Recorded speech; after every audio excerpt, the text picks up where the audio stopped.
Good morning, everyone. Or good afternoon, I'm sorry. It's about to be noon. Welcome. My name is Mr. Cruz. I'm Director of Athletics. I'm also oversee the SHAC committee. What SHAC stands for, a Student Health Advisory Council. Okay? And this, just a brief overview on what we do here. The SHAC committee, or the council, is supposed to be made up of students, district employees, which we have a few here, especially parents, community members, non-district employees.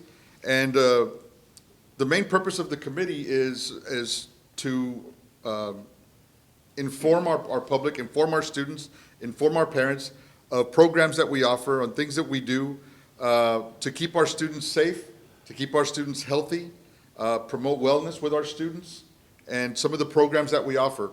By that same token, anyone on the committee can bring items to us to review. I know in the past, and we will talk about it again, we have had somebody from the city of Laredo to come and talk to us about a vaping program, about vaping curriculum, which we do need to set up a meeting with Ms. Morales to consider that as well. It has been brought to us because as all of you know, that is a big issue with kids today. And so it comes to our committee, we review it, it gets presented to us, then if our council feels like this is something that we need to promote and implement, then we take it to our administration and eventually our board. It can be anything on new initiatives like vaping, it could be on school safety, it can be on programs that we offer for our students, for homeless students. It can be on nutrition. That seems to be a big one. A lot of students and parents seem to have concerns and they want to know what's going on or what changes can be made with nutrition. And so those are just some of the items that the Student Health Advisory Council covers. So today's meeting is a brief overview of three topics, and the first one we're going to present to you guys today. The first one is going to be from federal and state programs on things that they do in their office for our students. And for the second one will be on our Learn to Swim program, and which is very interesting. You'll see you'll see what's happening. I know the high schoolers just got here, but they were a couple of years too late to enjoy the second grade initiative that we have, and Coach Fruya and Ms. Mendoza will go over that with you. And then our final one, Mr. Ayala is going to join us a little bit late, but he's the safety crisis response manager for our district. And he's going to show you all some really cool initiatives and updates that he's doing with us. As you know, school safety is a big topic. And then so parents, students, I'm the chair of this committee, Mr. Cruz. Our co-chair is Ms. Roxanne Robledo, also from the athletics office. And so without further ado, I'd like to kick things off and introduce our first speaker is Ms. Adriana Ramirez, who's the Executive Director of Federal and State Programs.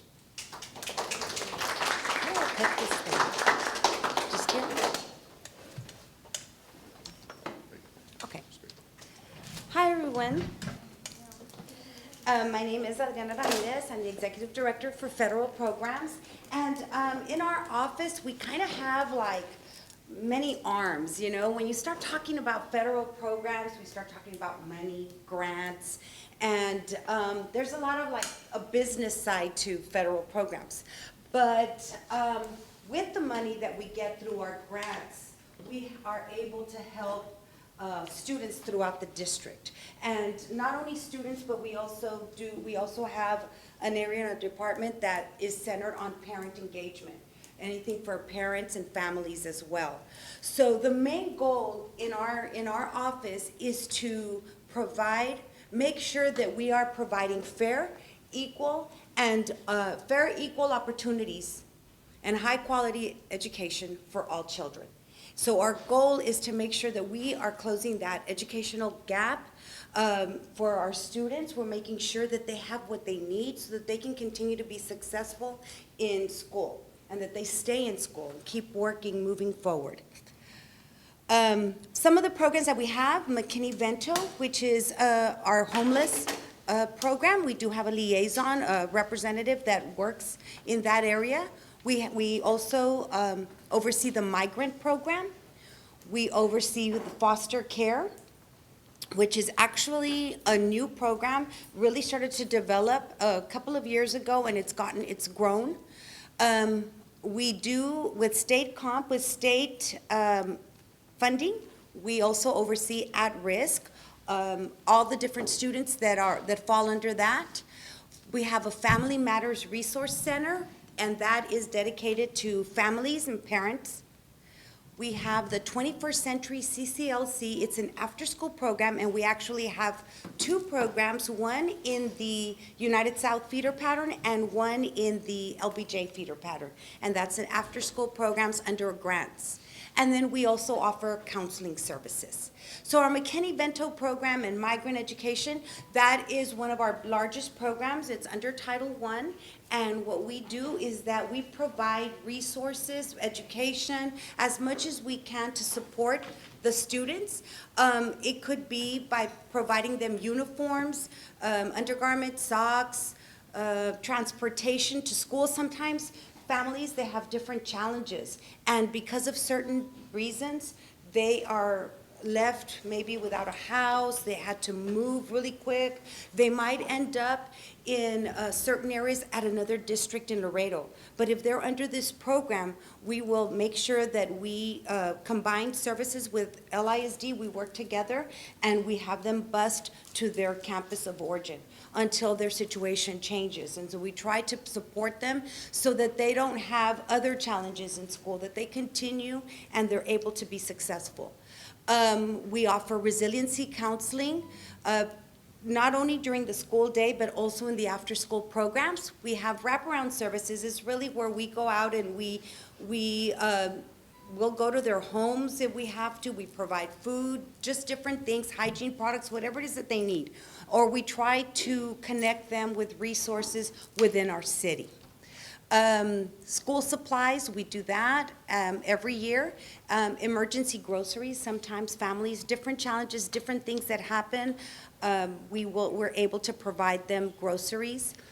And wellness checks and home visits. So we just keep tabs of our families, making sure that everything's all right, making sure that we see where the kids are. And all of it, again, everything that we do for the families, it's to keep those kids in school, on campus, and motivated to move forward. Our migrant program, we have about 100 kids in the migrant program throughout the district. And these are families also that sometimes have disruption. They have to leave because of work, for work reasons. And so they sometimes enter the school year late or they end early. And so we want to make sure that we close that gap and that we make that connection and the transition for the students as easy as possible. So we also need to know where they're going, where they're going to be, try to make connections with those schools, those areas. And then when they come back, that their educational record isn't affected, that everything continues to move forward. And then these are just some of the activities. As a matter of fact, yesterday we just had an activity. We had Project Hope, which is for the parents. We bring in different resources from Laredo, and they're able to go to the different agencies and see what there is, what's new, where, different types of support that they can get. And then we also had what we call the Carnival of Learning, and it's just different activities, all educational for the students. And a lot of the families participate, and really it's open to all families within the district. And so we had a really good turnout. And there's snacks, there's food, there's games, and they were there probably 6:30. So it was a really nice event. Some other things that we do, Spirit of Giving, where we actually pick up donations from all the schools. You all might have participated donating toys and stuff. We make sure that it gets into the hands of the appropriate families. Thanksgiving, we do our turkey drive, and so we also make sure that we are targeting all of the families in need. We have Super Saturdays, which we are going to have our first one tomorrow. tomorrow. And what we do is we are targeting, just like on campus, we try to target all of the different objectives. And we have classes from anywhere from the little ones, elementary, all the way up to about 10th grade or so. And the kids come in on Saturdays and they get their tutorial sessions. We have games and activities for them. So there's learning, and we try to make it as exciting and hands-on for them so that they can get the most out of it. These are different campaigns that we do, and our federal programs coordinator is Ms. Sara Hernandez. We have a wraparound specialist, Ms. Vanessa Rayner.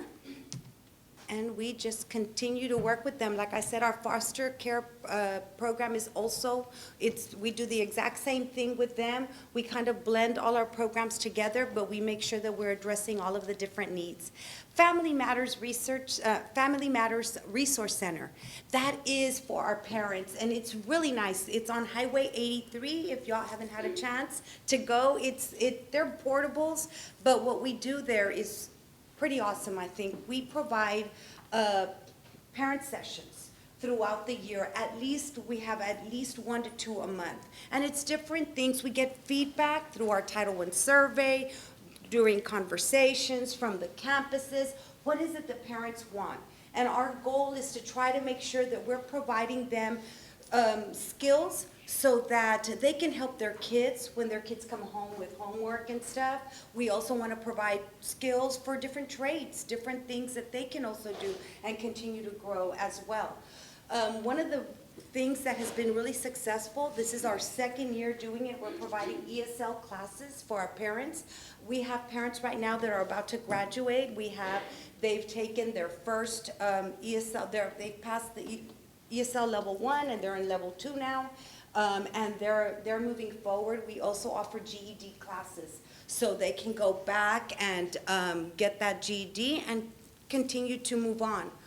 We have offered a job fair as well, so that they go through like a little training with South Texas Workforce Solution, and then they're able to come in and they have their interviews, and actually several of them have already started working and stuff. So we're really happy that that has worked out for them.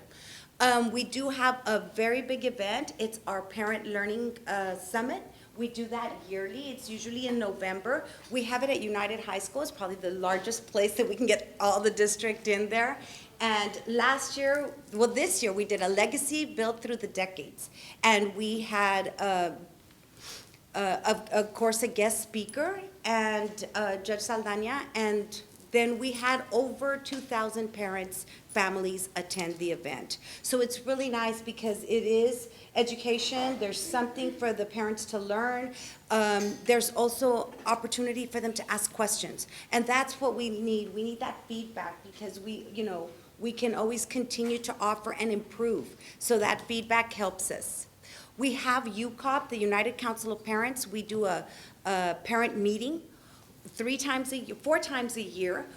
3 of them are at the SAC, and then the 4th one, we tried to move it at different locations throughout the district to make it convenient for parents to attend. And we try to get like hot topics, things that are of interest to parents, things that we feel they need. One of the biggest ones we did, of course, is the safety and the vaping and all of that. I mean, parents coming into the campuses for that first time, maybe moving into middle school or moving into high school, they're full of questions. So we like to start the year with something like that and then give them an opportunity to speak.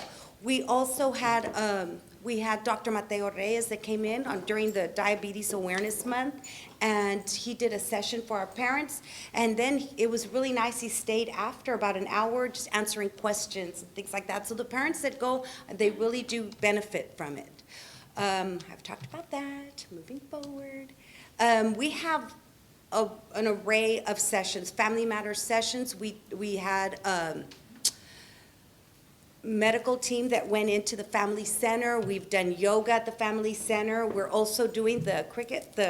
We're teaching the parents how to do that. I want to learn myself how they make all of those fancy little stickers and stuff like that. So we try to be creative, try to be helpful, and see what is it that we can offer. Fit for the Future, part of our after-school program, we think it's awesome. We've got 2 programs under grants. We also have after-school in the north, but it's tuition-based. But regardless, at every elementary, we do have the after-school program, and it's an opportunity for parents to take their kids, the kids continue learning, they continue with activities, they're supervised, and we try to make it fun. And it gives the parents that opportunity to continue working, finish their day and not be stressed where their kids are. So it is a great service for them. And at the same time, the kids they continue to learn. In every program, we have a full-fledged curriculum that keeps the kids active. And these are just pictures of different activities that we've had in the after-school program. With both after-school, well, all 3 after-school programs, we also have a parent engagement component. So bringing our parents in, bringing our families in, giving them opportunities to engage together is something that federal programs is a mission, is one of our missions. And these are just activities that have taken place. Counseling, we continue to offer counseling in all of our programs for our kids and throughout the campuses. If a campus calls, we have a counselor to send out there to give that extra support on top of what the campuses are already providing. And that's it. That's our program. I don't know if y'all have any questions. The Parent Summit this year, was that the largest one we had? I mean, it was a big, big turnout. It was a big turnout. I can't tell you because I'm not really sure, but I think we did have more than we had prior. So it was exciting. It was exciting, and I was really happy because it had been drizzling, a little bit of rain, and I thought, oh my gosh, that's gonna stop everybody. But they came out, so we were really, really pleased with that. And we're gonna continue to work to make sure that we provide different information and anything that's beneficial. But if y'all have any ideas for us, how we can improve or what we can add, I would gladly take that feedback. All right? Thank y'all.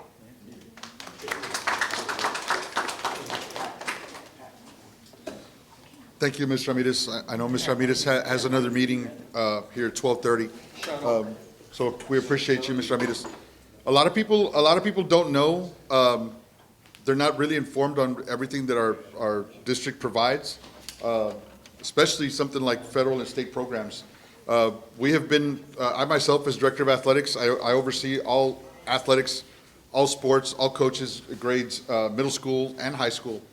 And we have had coaches that call and say, hey, one of my players, one of my guys, or one of our players has, lost their home, or I didn't know this, but they're coming in tired all the time, and they're working, or they have to take care of, or they haven't eaten, or something like that, and we put them in touch with Ms. Ramirez's department, because like the Family Matters Resource Center, they give them food or any supplies that they may need, and all of these things that they do, they're really impactful, because when we take care of that student is, and the wellness of that student, they're going to graduate, they're going to succeed, they're going to do well. And then that in turn, if the parents are doing well, and you take care of the parents as well, then that child is going to be well as also.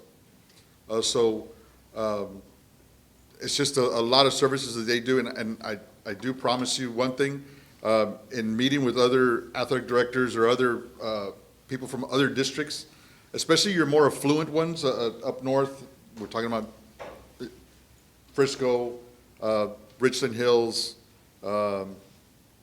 Highland Park in Dallas. Those districts, I'm not saying that they don't do what they do. They do what they do, but they don't run as many programs as we do. I can guarantee you that Highland Park in Dallas does not have a migrant program, but we do. And kudos to this department for looking out for all of our kids. And a lot of times parents don't know that we offer these services, or students don't know that we offer the services. And sometimes we do get referrals from students.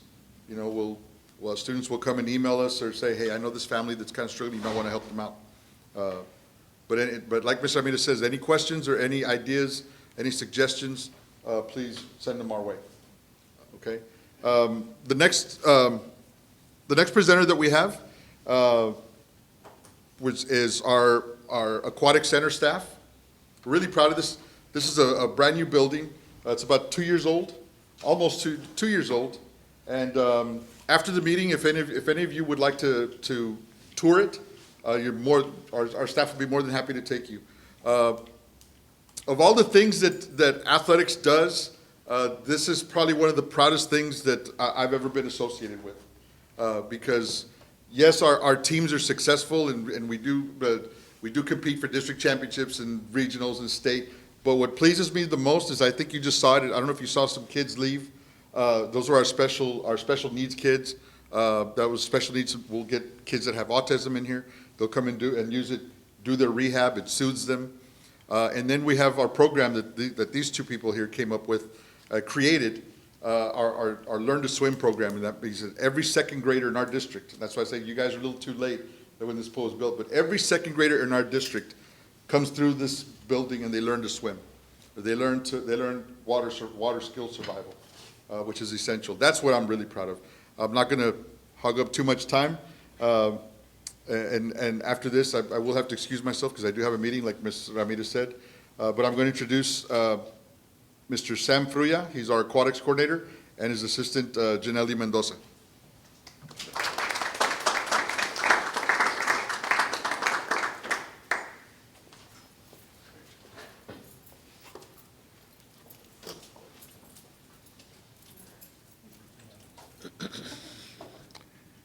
Well, thank you very much for allowing us to speak to you all as a group. And this is our second time that we make a presentation to this particular body. My name is Sam Fruya, and I'm the coordinator for the Carol E. Summers Junior Aquatic Center. We just recently got renamed, and so it's always a little bit hard to pull it out. I want to say UISD Aquatic Center, but Mr. Summers was a competitive swimmer. He was instrumental in creating the first aquatic programs in the district, and so it is just that the facility is named after him.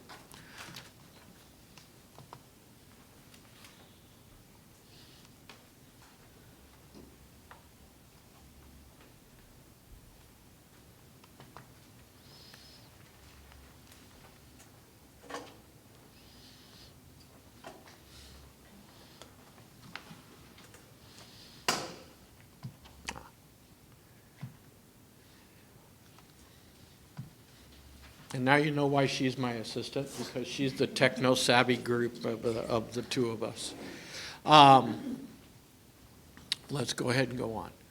The cornerstone of what we do here is the second grade initiative, and we've called it United We Swim. It is a program that got started when we moved into this facility, but it was about 3 years in the planning before we came here. The goal of the program is to teach every second grader within the district the key fundamentals to be able to help themselves if they find themselves in water. What we found throughout the nation is that a lot of times the people that do drown are those individuals that are below the age of 10. And you might be surprised that a lot of those drownings, of course, all of them could be prevented, but a lot of those drownings happen in places like your backyard, whether you have a pool or not, your restroom, wherever there's a tub, your kitchen, where there's a bucket of water to mop the floor, or even swallowing wrong while you are eating or drinking liquids. And that is one of the things that we try to do, is to educate our children within the district the importance of what to do when you're in contact with water. We also wanted to make it an educational element. So all of the second graders come here are under the TEKS, which are part of the Texas Educational Agency's guidelines for education, whether it is physical education or social studies or language arts. one of the things that we do here is give an entire project the opportunity, and those students the opportunity to experience aquatics in a different manner. It's not just hanging out at the swimming pool. There's a lot more to it than that. As I mentioned, drowning is one of the highest causes of deaths among younger people, and it is most dangerous depending on the age of the children, and it can happen anywhere between the household or the recreational facility. And it's not exclusive to individuals who are wealthy. A lot of times, I know that when I was growing up in the Rio Grande Valley, we used to swim in canals. We would swim in resacas, which were man-made ponds. So irrigation canals, resacas, cattle, water feeders, all of those things, kids participate. They play in those things. They're exposed to that environment. So it's important for our children to know. This is a little map that kind of explains the seriousness of that. And I'm really proud to say the one on the left is when we first came in to this facility. All of the red spots are areas where drownings have occurred. So you can see that's pretty much every socioeconomic area in the state of Texas. And then the one on the right is the number of drownings that had taken place this past year. Now, it doesn't include the summer, but you can see there's a dramatic drop. And a lot of that has to do with educational programs like the ones we provide here. All of our instructors are highly qualified instructors. That goes along with the idea that the educational institution provides highly qualified instructors. So they not only have certifications from the American Red Cross, from learning how to use an AED to learning how to use first aid. So they are lifeguards. They are members of the American Swimming Coaches Association, because swimming and learning to swim really are hand in hand. So they're the future of UISD competitive aquatics and diving. They're all members of the Red Cross Water Safety Instructor Program, and a lot of them are instructors in lifeguarding as well, so that those kids that come out of high school or in high school can have an opportunity to learn how to save lives and get a job in the summer. We also have what are called certified pool operators, and these are licenses and certifications that are good worldwide in the ability to be able to create an environment like this and keep it safe for those people that participate. We have a lot of forms that we send out to the campuses. The principals and the teachers who are in the second grade fill these forms out, send them to us. Then we create the classroom setting for those students. There are also permission slips that parents have to fill out, welcome letters, questions, and then sometimes we have meetings, a virtual meeting with parents and administration from other campuses to kind of walk them through the program, kind of like what you do here. Now, for those of you that have never been to the Aquatic Center, this is the interior part right here. It also explains the schedule, the day-to-day schedule. Each student comes here 8 times during their session, and those students that do not participate in the swimming program still have to be part of an aquatic awareness program, which is called Whale Tales, and that shows them how to be safe around water. So education is the cornerstone of what we do. Aquatics is the cornerstone of what we create here. This is just a sample of the number of kids and the scheduled instructions. Each class is 30 minutes long, and you might think 30 minutes, that's not a lot of time. But what we are focusing on in the second graders is to be able to teach those kids how to survive if they fall into the water. Okay? So no, they're not necessarily going to be able to know how to swim as you think about it. They're not going to be Olympians, but they are going to know how to survive and help themselves if they fall into water. This is the adaptive pool, and I do have to give Mr. Santos, the past superintendent, credit for this. He was adamant about including this particular facility, this particular pool, in the implement of what we were going to do here. So basically, we can handle about 40 students at a time, and we start from 9 a.m. all the way till noontime with breaks for lunch. Transportation utilizes what we call a teardrop method. So we start from those campuses that are closer to us and then move outward. So yes, we go all the way to Kennedy, and we go all the way far as Muller. Yeah. So all the second graders are touch-based. Adaptive Aquatics is one of the programs that I have the most admired for, and that is we take those kids that are either second grade or those that have been transitioned to general classrooms who might have learning disabilities, and we put them through the program. And as you'll see, it's a structured program, but the kids really love it. These are photographs from those kids. And I don't know if we have that one where that little girl, do you remember her name? Ariana. Adriana. Yeah, we don't have that one there. Adriana was one of our adaptive children who was in the program. And one thing about Adriana was she did not have the use of her arms and legs. Okay, she was wheelchair bound. But when she got into the water, one of the first things she said is, "I can swim." She could move her legs and kick her feet. And, excuse me, it was a success of the program.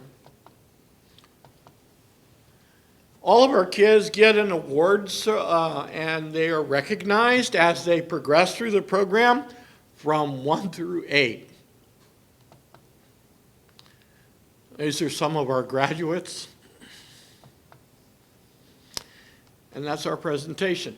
My right-hand person is Janelle Mendoza, and we actually started together at the Lindenwood Pool. I don't know if you guys remember the Lindenwood Pool, but we conceived this concept. I'd actually started this program in Brownsville, but I wouldn't have been able to bring it to this level here without her help. So I would like to give her a hand. And that concludes our presentation. Thank you very much. Awesome. So Coach Cruz had to step out. So like he said, I am the co-chair, Roxanne Robledo. I'm also an athletics coordinator. So we're waiting for Mr. Ayala to come because he has to do a presentation too. But he's actually at the SAC right now doing a presentation. I don't know if you all saw in the news that I think they did it at United, right? They did like a trial, or they were going to do a trial and just kind of get all the communities involved and all the agencies involved on, if a crisis happens so that everybody's on the same page. So I know he was going to present on that, but we're going to give him a couple of minutes. So right now, go ahead and grab lunch and eat and, take your time. Without further ado, everybody, this is Mr. Ruben Ayala. Hello. So yes, my name is Ruben Ayala. I'm the Safety and Crisis Response Manager. I'm going to go ahead and pass this around, so feel free. You can play with it. There's a button on it. Press it 3 times if you'd like. It will vibrate. So this is, the first thing I'm going to talk about is our new panic alert system that we're going to be having installed for all of our campuses, all of our facilities, starting next school year.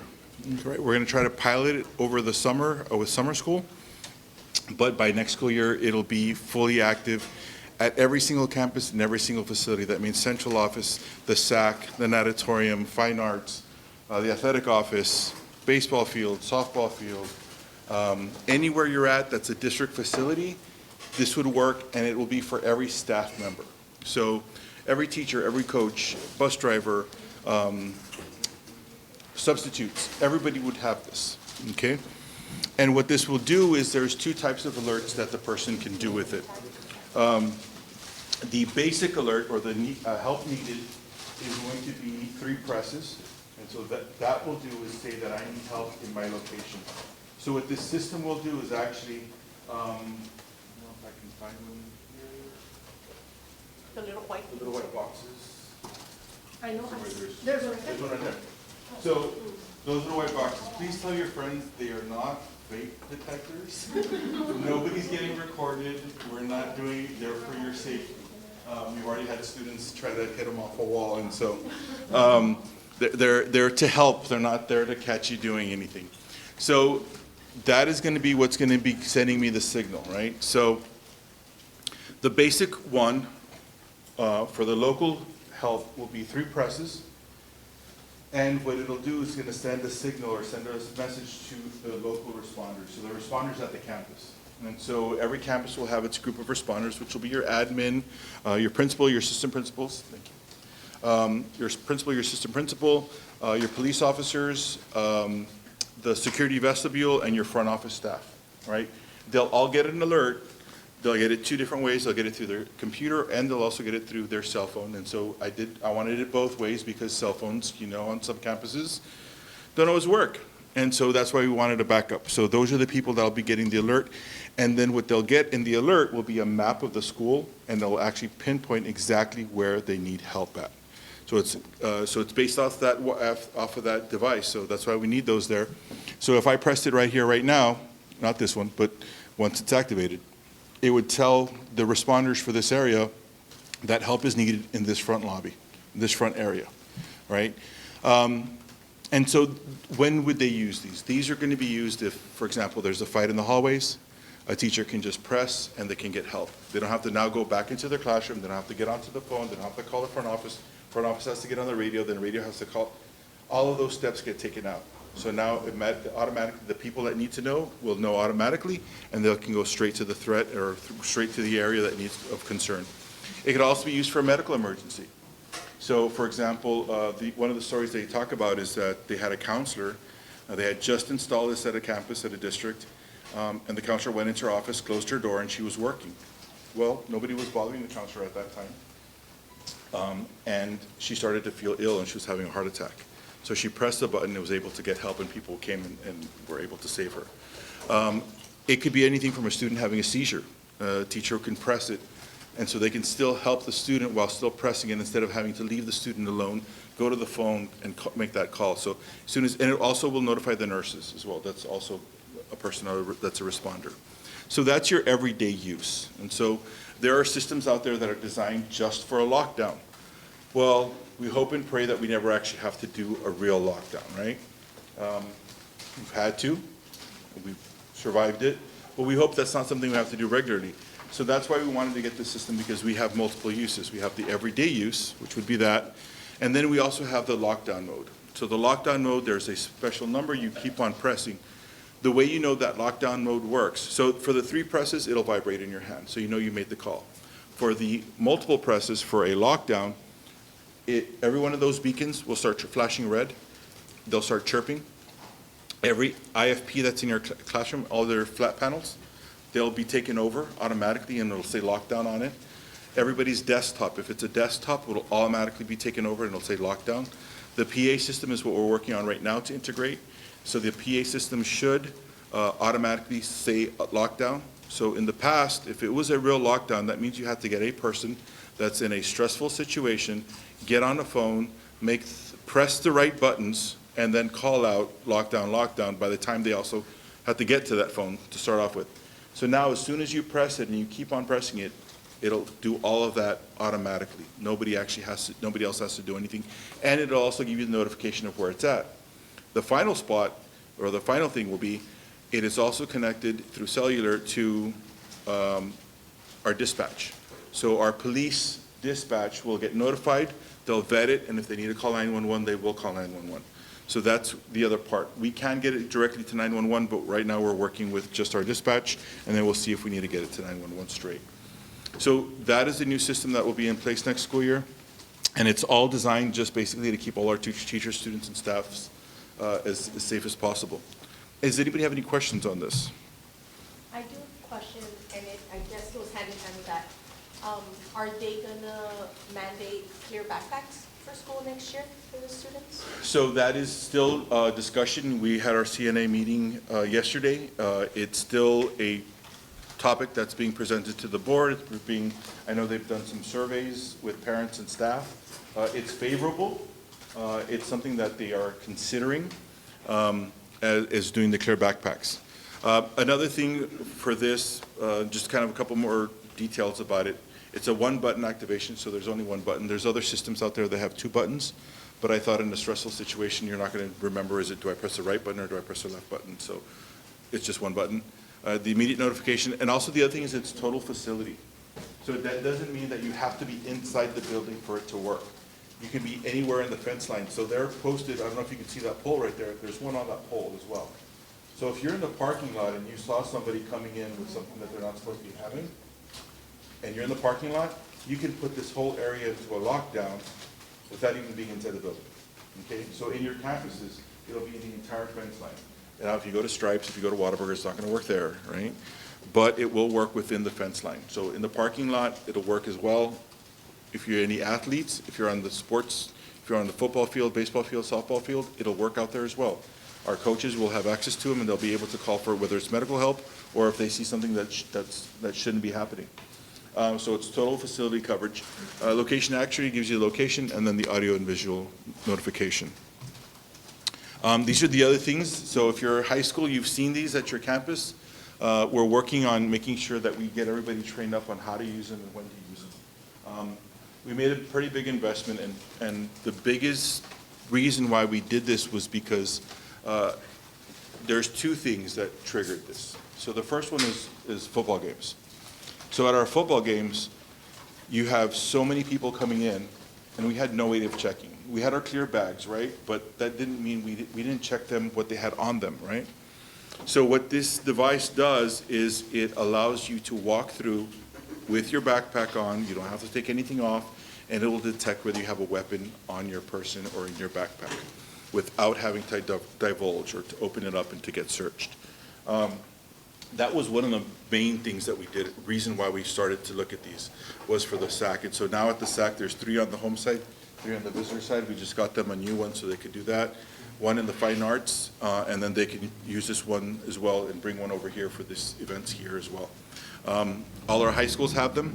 I just shipped out a 3rd for every main campus. Every main high school will have a 3rd one now.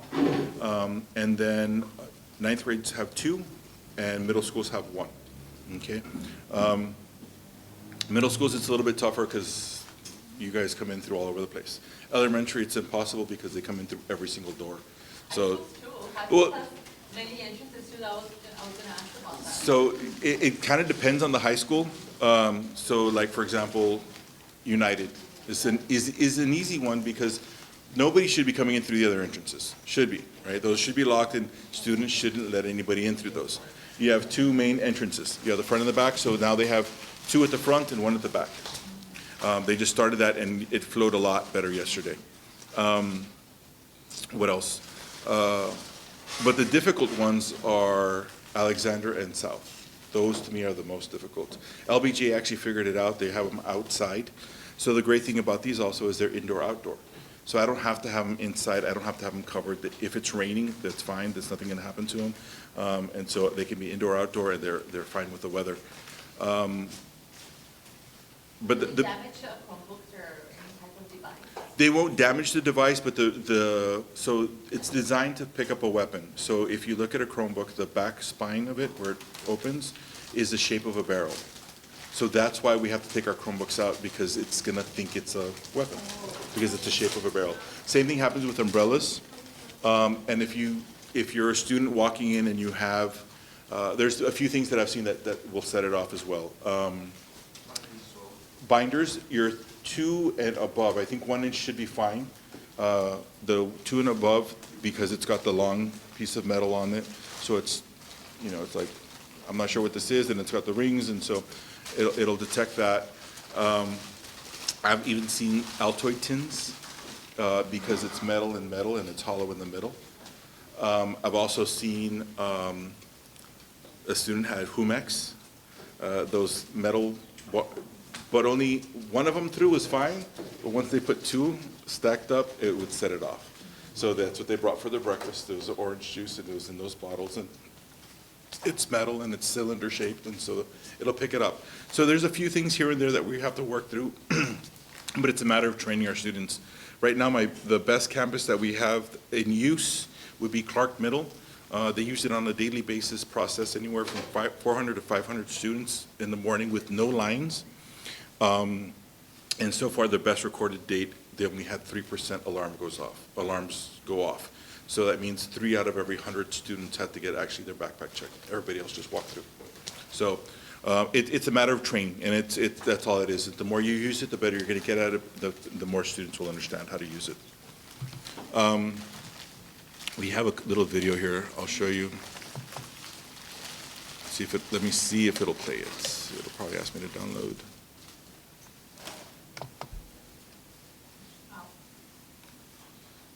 Yeah, let me download it real quick.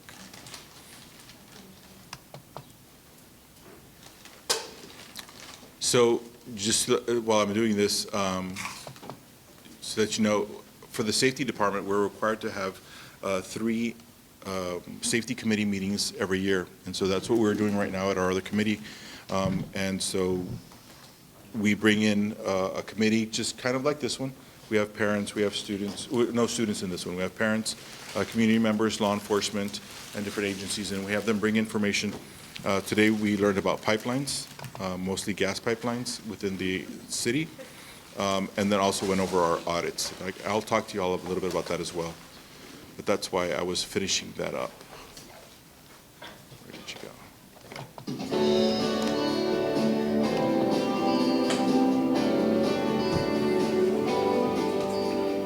The United Independent School District wants to keep its students, staff, and community safe. The district's recently acquired weapons detection system, also known as OpenGate, is used at schools, but it is also used at public events, such as sports games throughout the district. This video will describe how and where OpenGate is used. It is currently in operation at events at the Student Activity Center, the natatorium, baseball and softball fields, and fine arts. But before we go any further, the district wants to point out something important that has not changed: the use of the limited bag policy at district events. Those attending such events will need to continue to bring their clear bags to public events hosted by UISD. The weapons detection system is a portable system that can detect various metal threats, including multi-caliber assault weapons. Weighing around 25 pounds, the machines are lightweight and allow for a faster screening of people with their backpacks, purses, and bags for the detection of weapons. It takes less than a minute to set up. The machines are versatile for indoor and outdoor use with no overhead cover required. The light and sound alarms located at the top of the pillars provide real-time status and alarm indications. When the lights turn red, security officers will inspect the bag, and if contraband is found, law enforcement authorities will be notified. People must be careful to not touch the pillars, as that will cause the alarm to go off. Umbrellas must be removed and handed to the inspector before going through the pillars. So will OpenGate be used at football games? Yes. Girls and boys basketball games? Yes. Concerts? Yes. UIL band competitions? Yes. The bottom line is that the United Independent School District is taking safety seriously. UISD works hard to protect the students, staff, and community at public events. Every single day, safety is on our minds.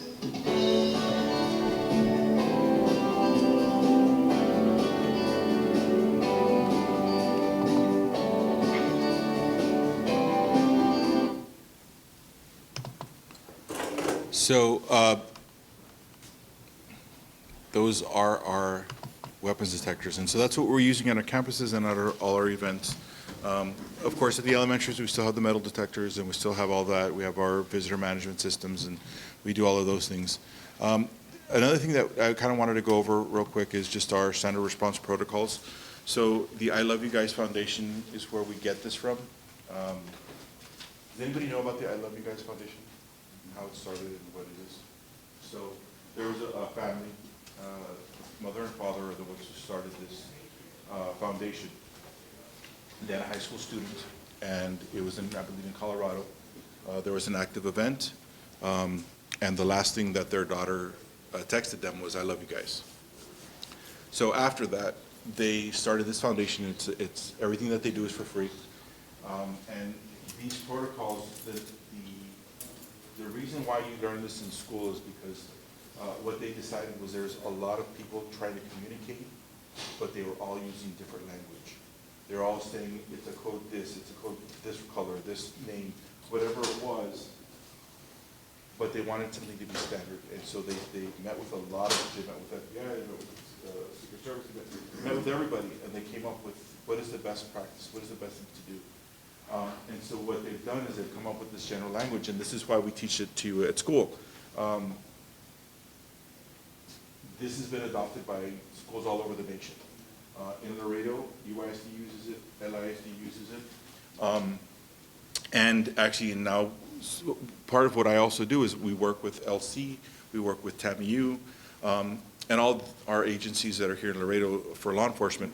But with LC, what they saw was that, well, if you're teaching it in the USD and you're teaching it in LISD, why would we change it? So they've now adopted the I Love You Guys Foundation. And so they figured if you're teaching it since kindergarten all the way to their senior year, we'll just keep with the same language. And so they're using it as well. We just shared that with TAMIU, and TAMIU is kind of thinking about the same thing too. So does everybody know exactly what these are and why we would call them? The why is the big part. No, okay. So first one is a hold. What do you do in a hold? Stay in your classroom. So we want to be in your classroom or your area. If you're in the gym, that would be an area. Very good. So stay in your area, and you want to clear the halls. And so the big thing about a hold means there's something on the campus, in the hallways, that's happening that we don't want you to get involved with, all right? So it could be a lot of different things. It could be a fight. So there could be a fight happening in the hallways during a passing, and we want everybody to get into their classrooms. Or there's a fight happening and the bell's about to ring and we don't want you to come out into it. So we don't want more people getting involved or anybody getting hurt. It could be, so I used to be an assistant principal at LBJ. And so there was times when stray dogs would find a way inside the building. So, yes, so I got a nod over here. So if we have a stray dog, we might call a hold until we get somebody to get that animal out. And so it could be that, it could be a snake, it could be anything where we just don't want students to be in the hallway. So is it generally a high level of danger? Generally not. It could even be a parent that comes in that's being a little bit too disruptive and being, they're upset and we don't want the students to get involved with that, so we'll put a hold. That's what it is.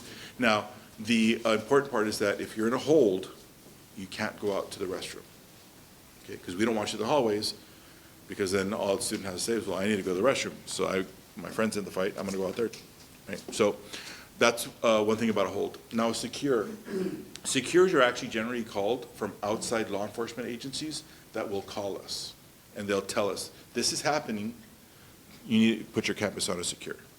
And so, for example, Border Patrol, oftentimes if they're in a chase and there's what's called a bailout, where they'll jump out of the car and run, and they'll be in a neighborhood. So if that happens, then and it's close by one of our campuses, they'll call us and then we're gonna put you on a secure. So we'll put the campus on a secure. What that means is I wanna make sure that the perimeter is safe. Something's happening outside of campus, there's nothing happening on campus, it's outside of campus, I just wanna make sure it doesn't bleed in and come into our campus. So our police officers will be on secure. If we have gates, we'll lock those gates up. And we'll just put everybody on high alert to make sure that that doesn't come into our campus. And they keep in contact with whatever agencies working the case, whether it be LPD or whatever it is, to say, you know what, we've already apprehended, everything's clear, now we can get off the secure. And that's what generally happens. And it can happen in any neighborhood. It's happened all over Laredo. And so right now, whenever we call it any one of these actions, I get notified. So I'll know exactly what's happening and wherever it is, and then I contact them and also help assist with getting everything cleared out. Real quick, on the secure, does like the agency, let's just say it's Laredo Police Department, do they call the campus or do they call UISDPD and then they tell you? They'll call UISDPD. Oh. And they'll call, what happens is they call our dispatch, and so we have, we have a dispatch office, and in that office, they have cameras for the entire school district, and that's where the police officers report in and out. And so they also have a direct line to LPD, so LPD will call, and then they'll tell the officer at that campus, hey, this is happening in your area, put your campus on a secure.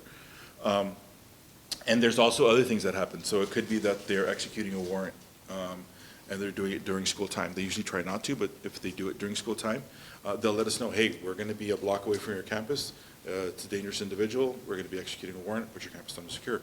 So we work hand in hand with outside agencies. So that's generally when it's going to be a secure. Now a secure, and it could be a lot of different things, but it's something happening outside. It could be somebody, it happened to us at the central office. There was somebody breaking into a house a block down, and they're running from the police. They weren't really necessarily dangerous criminals. They didn't have any weapons or anything like that, but it was a criminal activity that was close to us, so we went into secure. The difference in a secure is that you are keeping it out, so everything inside is business as usual. If you're outside, we want you to come inside, but you can go to the restroom, you can go walk, I need to go to this next class, you can have passing, you can do all of that, as long as you're staying inside the building. That's what we want. I'll come back to lockdown, evacuate. Make sure that you hear the words evacuate, evacuate, evacuate. And that's generally going to be for your fire. It could be for other reasons, but generally going to be for a fire. Shelter. So there's two types of shelters. There's for hazardous materials, and there's for weather. So the good part about this one is this is the one that we almost never, knock on wood, use because when it comes to weather, well, so I get every email from the weather station to Region 1, and so they're always telling me the storm's coming in, you're going to have hail about this size, the time it's going to be from this side to this side. We work with our fire department, and they also send out weather notices to us every time there's going to be severe weather. They've gotten a better system since when I started, and so now it's even more up to date, and it's a lot quicker information. So then we can base our decisions off that and then make decisions whether we need to close school. And so whenever we do close school because of weather, it's not just us in an office being like, I think it's going to rain a lot, let's close it, right? We get all this information from all these people, and they say, you know what, this is high probability. This is the time it's going to be during your bus pickups, it's going to be during your dismissal, and so that's where we make an early release and make those determinations, right? And then the hazardous materials, well, if there's ever a hazardous materials event, what will happen is the fire department takes lead on that, and they'll let us know, you either shelter or you need to evacuate, and we'll do whatever they tell us to do. And so we know one of the two things that we're going to do. Now on a lockdown, the lockdown is the one that we hope we never have to do, but the reality is we train for it. How many of you from United? Were you there yesterday? Did anybody go into your classroom? Yes, you did? I went into your classroom. Okay, great. So yesterday we had our first lockdown drill where we invited outside agencies.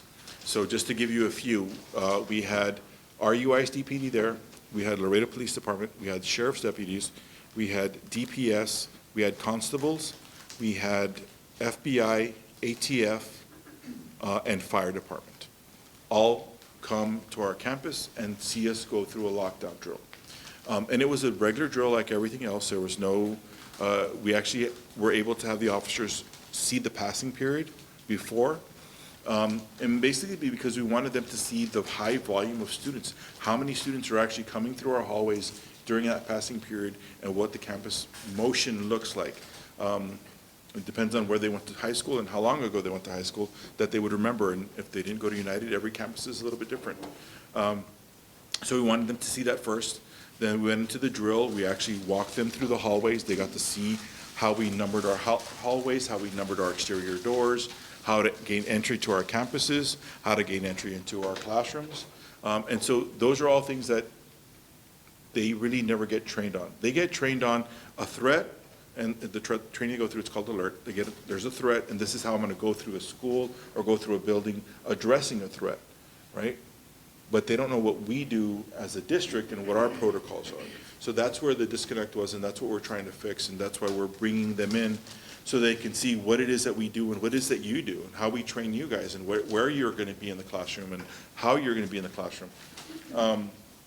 The one thing I will never stop stressing, because it gives me a lot of fear, if there's ever an active situation, or a situation where law enforcement's entering into where you're at, please, please do not pick up your phone, okay?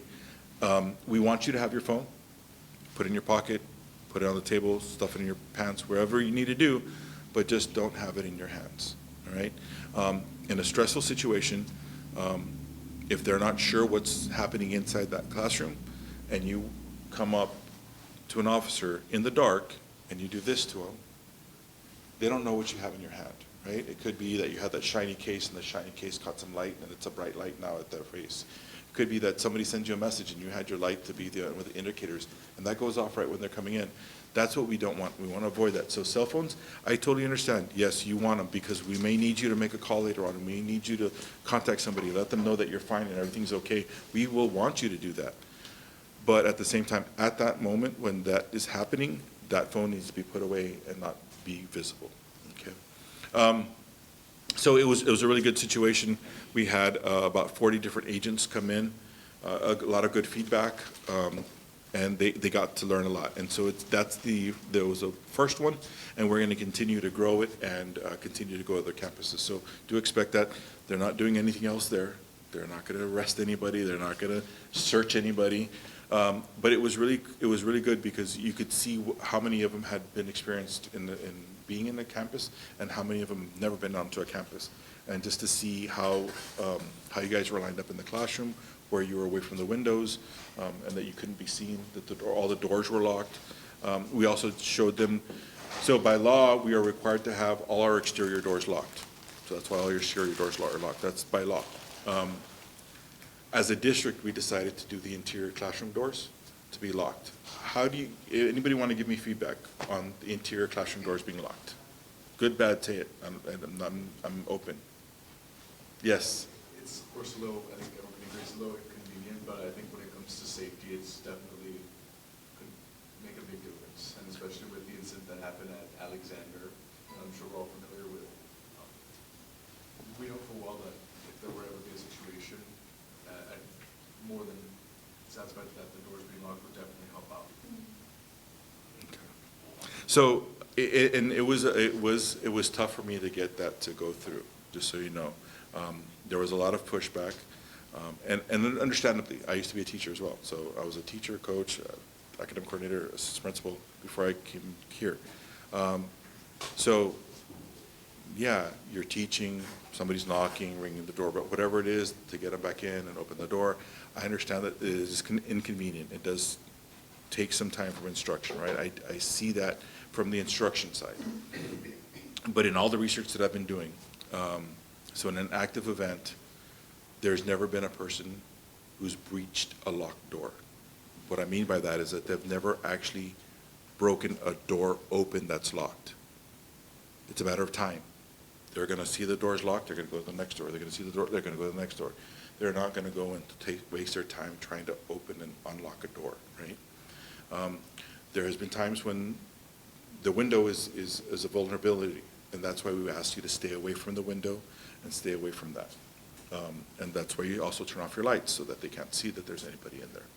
So, to me, the fact that nobody's ever breached a locked door outweighed everything. We had a good system, we had the magnet, right? But also thinking as a teacher, so I'm the teacher in the classroom, and something's happening outside my door. For me to lock that door, I have to go to my door, I have to open it, I have to slide that magnet with it happening outside right in front of me. Otherwise, all they have to do is push my door open, and it's not locked. So that's why we went with an interior locked door. So I appreciate, yes, it can be inconvenient at times, but at the end of the day, it is for your safety. And that's, that's our end goal, is to make sure that you get to school and you learn, and then you go home safely every day. I have a yes. question in regards to the locked doors and stuff. So are the outside agencies, they know how like our employees or our teachers do it? Because I know like when I was teaching or whatever, they say you don't open the door to anybody. Like, it doesn't matter who they are, if they say they're police or whatever. And the reason I'm saying that is because one of my friends is a teacher at Alexander.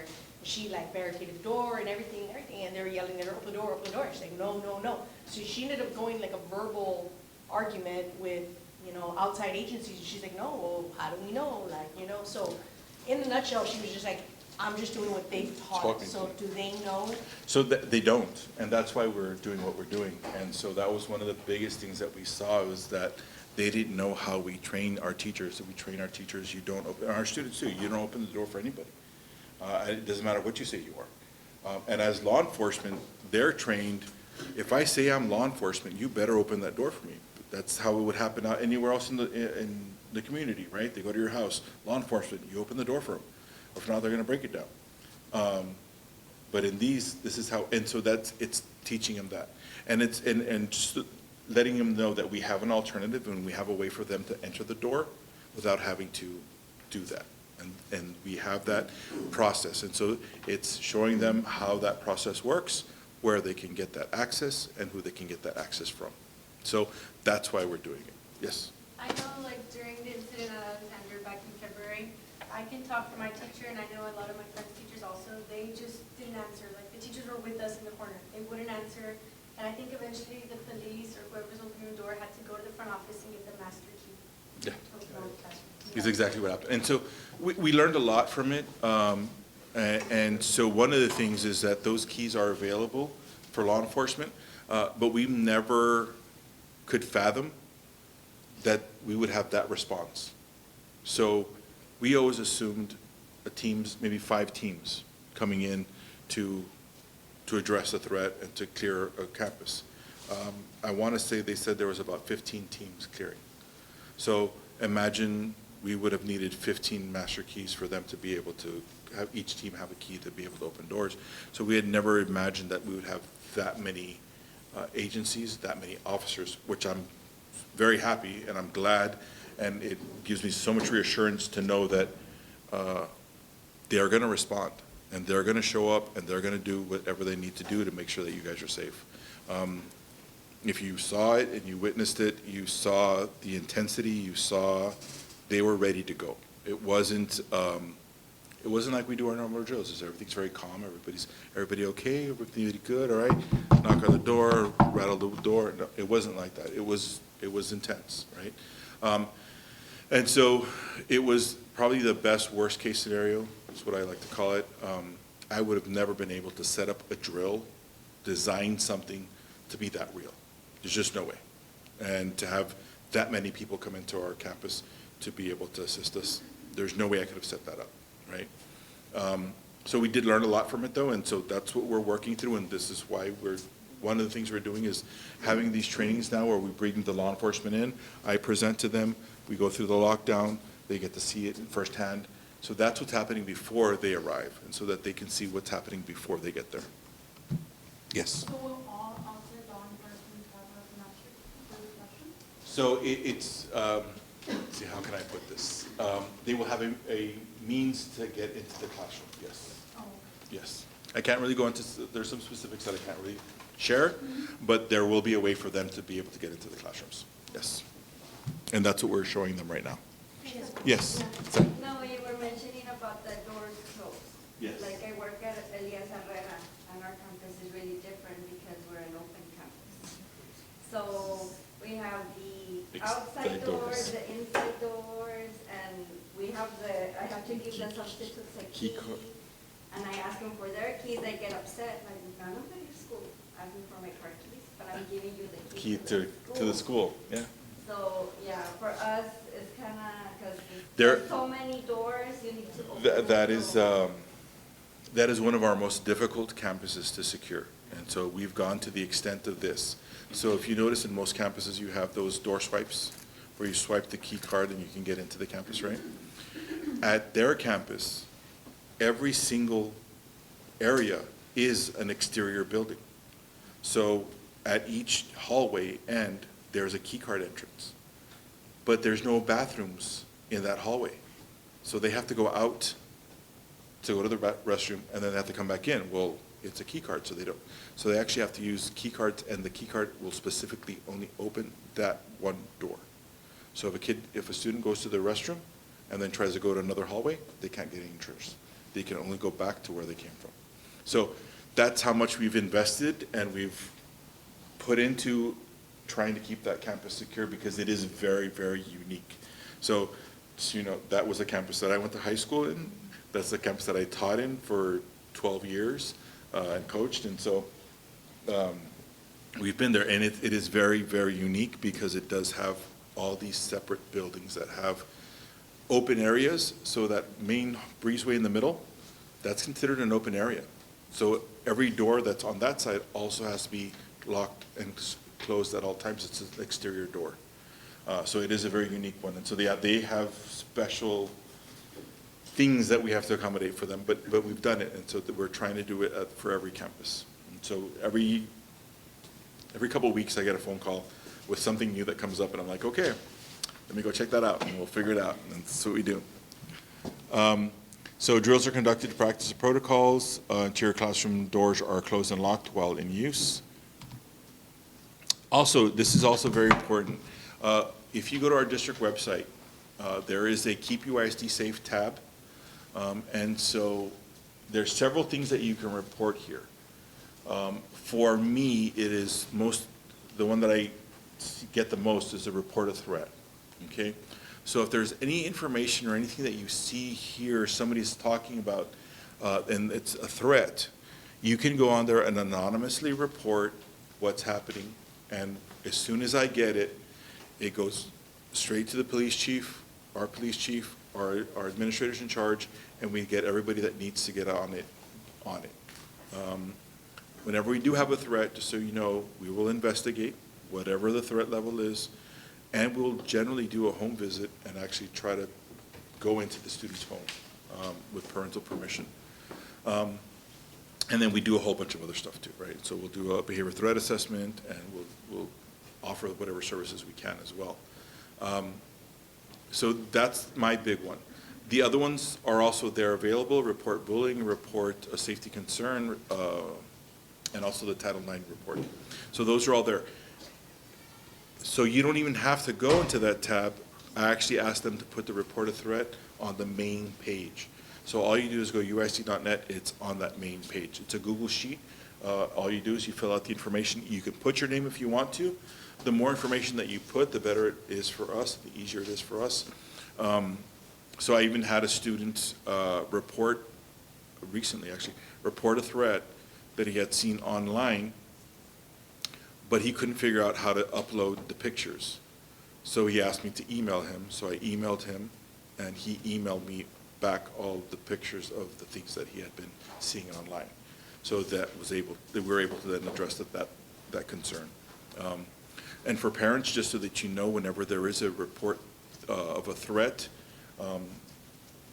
what we'll do as a district is we'll vet it, investigate it, and then we'll notify.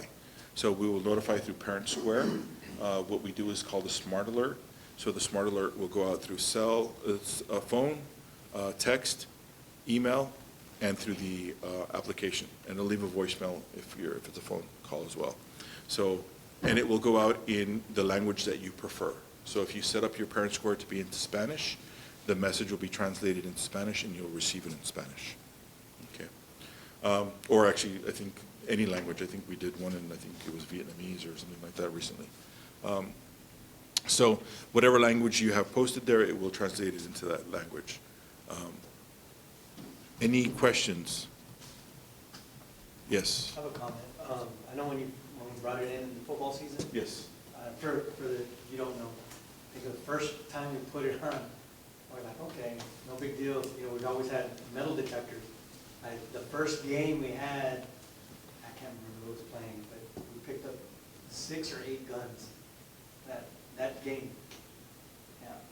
And it was like law It was like undercover. DEA or but other than that, we wouldn't have known. It was like the first time. Like, I want to say 8 guns or 6 guns. And so, first game. So a lot of times they are law enforcement, and they're allowed to legally carry, right? If they're on duty. So what we'll do is our law enforcement will vet, check their credentials, make sure they are who they say they are, right? But if you think about it, they may have been coming to games all along and we had no idea that they were there. They were. Yeah, so what this allowed us, and I believe there was even one where a gentleman walks in and they saw, they're like, hey, sir, what do you have here? He didn't beep, but the officer still noticed he had something. He's like, no, don't worry, it's just a holster, I already left it in the car. So he knew that he was gonna get checked, so he didn't even bother to bring it in. He was going to. And so this is the reality now. And so it is in Texas, we live in Texas, and so, you know, there's certain things, but just so you know, you're not allowed to have a weapon in a UIL-sponsored event, right? So even if you have all the licensing that you can have, you're still not allowed to have it in a UIL event. And you're saying it worked. Yeah. You know. Yeah, no, it works. And so, I mean, they work and and that's why we invested so much into them. For the campuses, it gets a little bit different because you guys carry so much stuff. And so, but it's a matter of figuring out what it is that'll set it off. And so a lot of times, once you realize, you know what, do I really need that pencil case that's got the full design on it, or can I get a bag? And I don't have to beep every day. And so that's the other one that'll go off, those tin pencil cases or pencil color cases. So a lot of people use pencil colors now, I don't know, the expensive ones. I still have a question about the device that we're talking about implementing for the campuses. Like the remotes. Yeah. Yes, Those. yes. So the devices, when would you know if the battery is still, because naturally it's an electronic, right? Right. So when would you know if the battery would still be operable or if it needs to be recharged? Because naturally the importance of it or the significance of it is definitely having accessibility in case of emergency. And when you need it. Yeah. So one of the great things about this is, very good question, and that's one of the first ones that I asked them too. I was like, okay, what's battery operated? How do I know? I don't want my teacher to press it and be, oh, I need to change the battery now. No, that's not when I need to change the battery. So the way the system is set up is got a dashboard. So every campus will have somebody in charge of that dashboard, and we'll get weekly, well, actually daily reports. And so it'll tell you the battery health. And so it'll tell you ahead of time when that battery is getting low and you just need to replace it. So it's not a matter of, oh, it's too late now. We'll know way ahead of time, so we'll be able to change those batteries out. And I want to say the battery life is about 3 years. So it's still pretty good. You made me think of something else, but I forgot. So the battery life, oh, the other thing. So it's not location specific. So what that means is I work with the district, right? So I'm at every campus, I'm at every facility. My card will work no matter where I'm at. If I'm at United, it'll work at United, and it'll say it's at United. If I'm at South, it'll say it's working at South. If I'm at LBJ, it'll say I'm there. If I'm at Central Office, in my office, it'll say I'm in my office. So it's not location specific. So teachers, if you're here today for a training, if you go somewhere for in-service, if you're at a different campus that day, for whatever reason, it'll still work there. Yes? So let's say I'm picking up my son at United, my boys at United High School, and they're in the parking lot, and I see some spike, Yep. Exactly. It'll work anywhere in the district. So this will be all our staff, so even our bus drivers. So just imagine a bus driver, they're on their route, it won't work on their route, but as soon as they're driving into a campus, oftentimes they're the first ones there. If they see something, somebody coming in, somebody doing something, they can press that alert and get that help that they need. And these devices would naturally be like maybe on the clips, right? Clips or if not on a lanyard. Ideally above the waist, so either on a clip or on a lanyard. So somewhere that's easy accessible. And the reality is that you're going to be most likely in duress when you're pressing it. So you want to have it somewhere it's easy access and that you can still be moving, opening doors, doing whatever it is, and you can still be pressing it without having to look at it, stop, and it's pretty tactile. And when I pass it, you can see where you can feel where the button's at, and just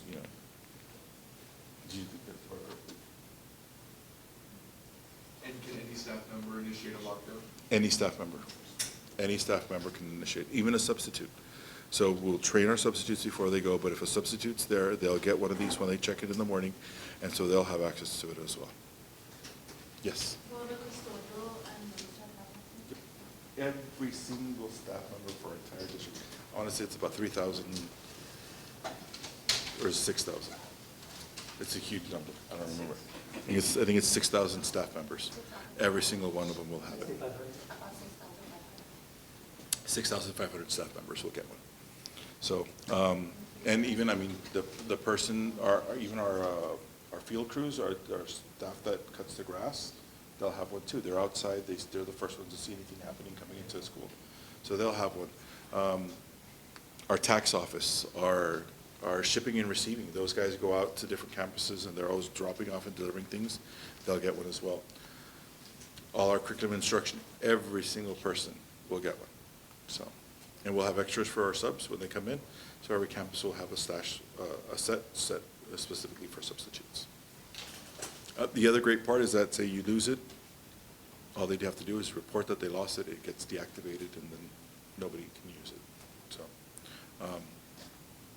that's it. Any other questions? Good, very, very good questions. And I'm glad you guys are so interested in it, because ultimately it's designed to help you, right? So it's for the students, you know. Yes. Oh, I thought you were going to ask a question. And so, in going back to Alexander, that was, you know, one of the things where if there was something actually happening there, they could have used that. We have a system in place right now.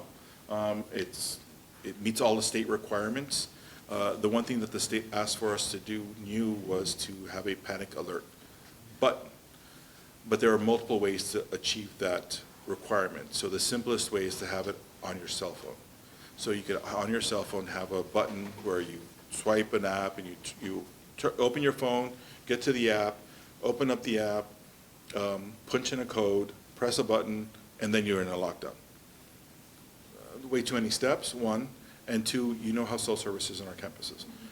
Just so you know, we are looking at different companies right now to boost cell service at our campuses, specifically our high schools. But you know, that we'll see, and we're working on that. That's a work in progress.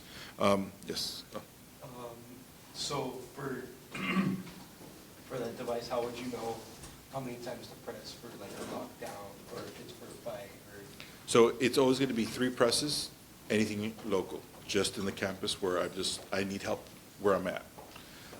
After that, we're just going to tell them to keep pressing. I don't want you to worry about a number.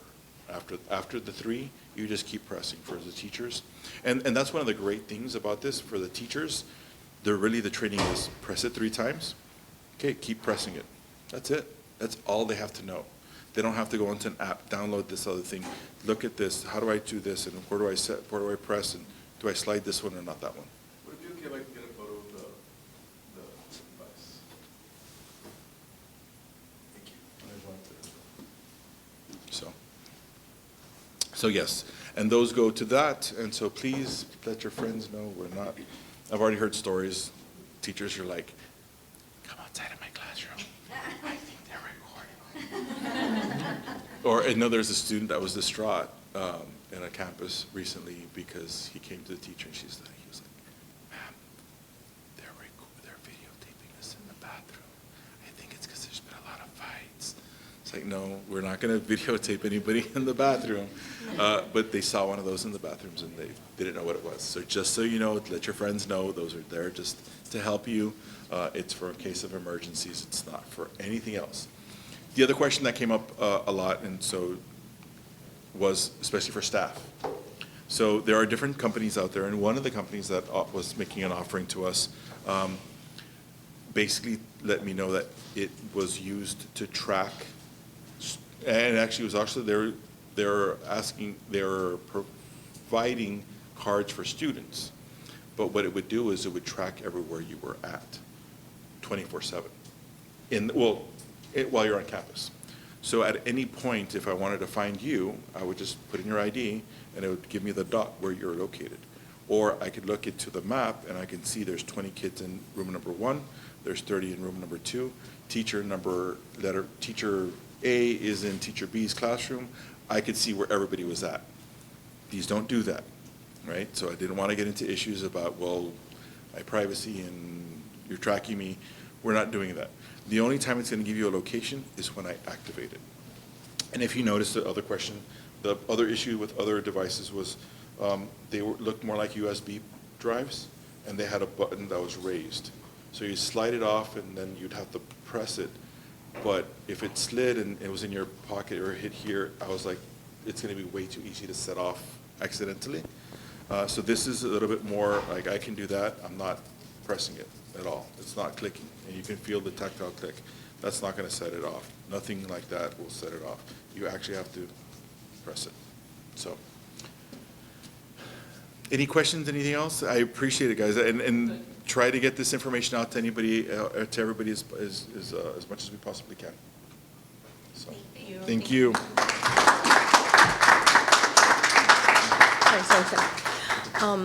This concludes our meeting. Thank you all for coming. I know we went over 30 minutes over, but this was super important information, and especially you students, you can go back, you can kind of share this this information with your students, your peers, and just kind of let them know. Again, thank you all for coming.